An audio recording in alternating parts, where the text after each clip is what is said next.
예를 들어 렌트카를 빌렸는데 바퀴 마모된 것까지 원상복구해라, 타이어 교체해라. 이건 말이 안 되잖아요. 렌트 비용에 그런 부분은 당연히 포함된 거라 보는 거죠.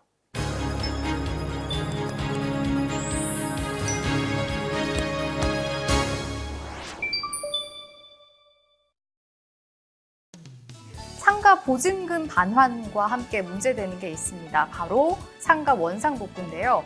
어디까지 원상복구해야 되는지 모르겠다라고 하면 자칫 잘못하다가 보증금이 모두 날아갈 수 있습니다. 굉장히 주의하셔야 될 것 같아요. 오늘 보증금 반환과 원상복구에 대해서 이분께 여쭤보려고 합니다. 상가 문제는 항상 이분께 여쭤보고 있어요. 상가변호사닷컴 김재은 변호사님 나와 계시네요. 변호사님 안녕하세요. 예, 안녕하세요. 반갑습니다.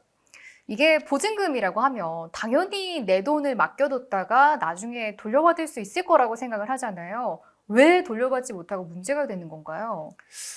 아무래도 보증금을 돌려받는 단계는 계약의 마무리 단계고 다시는 안 볼 상황이니 예전 같으면 서로 양보하고 타협할 문제도 극단적인 방향으로 흘러가게 되는 경우가 많습니다.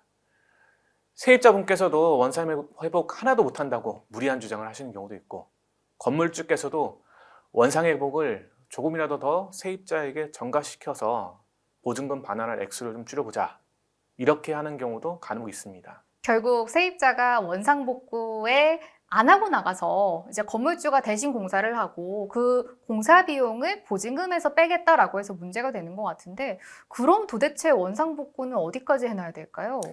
이게 가장 주류적인 판례이고 실제 소송을 했을 때도 하급심 판결에서 원용하는 대법원 판결이 있습니다.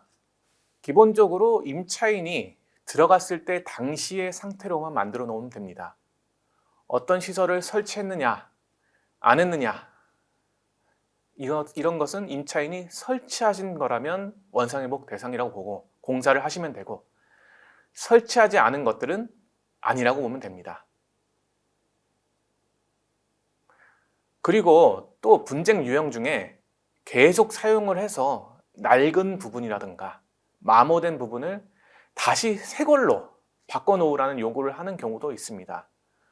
확립된 수많은 하급심 판결들이 통상적인 이용에 따라 손모되는 부분들은 원상회복 범위에 포함되지 않는다고 보고 있습니다. 예를 들어 렌트카를 빌렸는데 바퀴 마모된 것까지 원상복구해라, 타이어 교체해라. 이건 말이 안 되잖아요. 렌트 비용에 그런 부분은 당연히 포함된 거라 보는 거죠.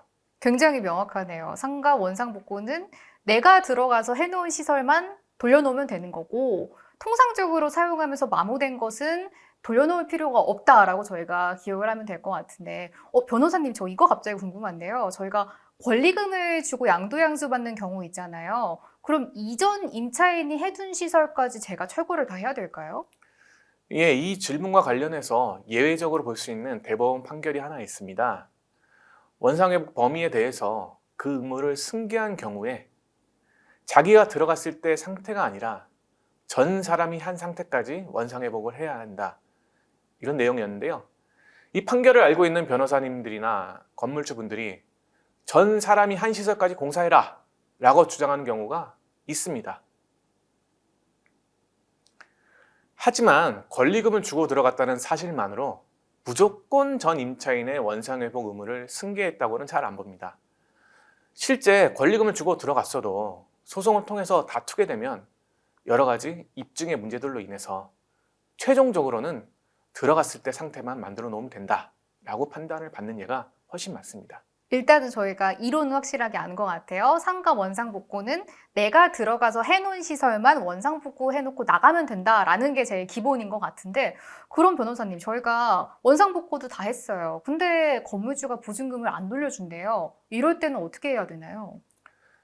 예, 일단은 기본적으로 내가 들어와서 설치한 시설들을 우선 공사를 진행해 두는 것이 중요합니다.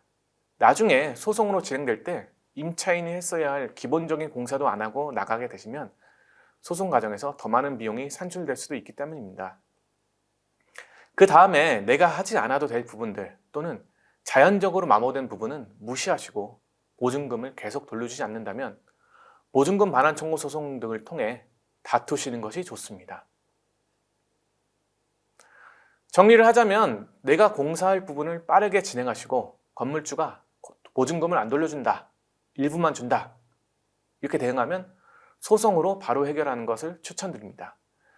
건물주가 보증금을 돌려준다고 하니 계속 기다렸는데 정작 못 돌려받거나 본인이 안 해도 되는 공사까지 하면서 기다리는 경우가 굉장히 많은데 결국 시간과 비용 모두 날리기 때문입니다.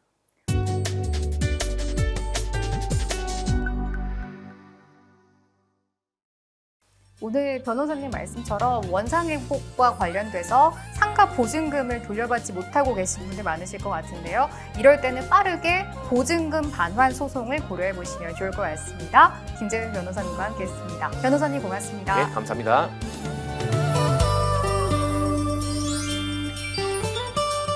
구독과 좋아요, 알림 설정도 눌러주세요.